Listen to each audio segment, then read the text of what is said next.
Hi guys, welcome back to my channel. Today I'm going to show you how you can purchase player by the league. So if you want to challenge a sorry you want to challenge this challenge mode like La Liga, there are some conditions here. You have to at least 3 La Liga players in your lineup. So if you don't have player from La Liga, you can buy in the market. Tap the search and this one league. Tap the league and tap La Liga, save and search.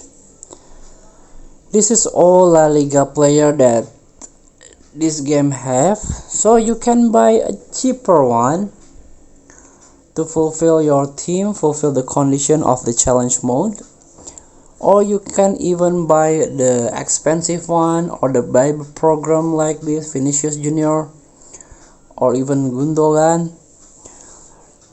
So please free to try. I made this video for the beginner new into this game feature. Thank you for watching. Don't forget to comment, like and subscribe, and thanks by the below. Enjoy the game.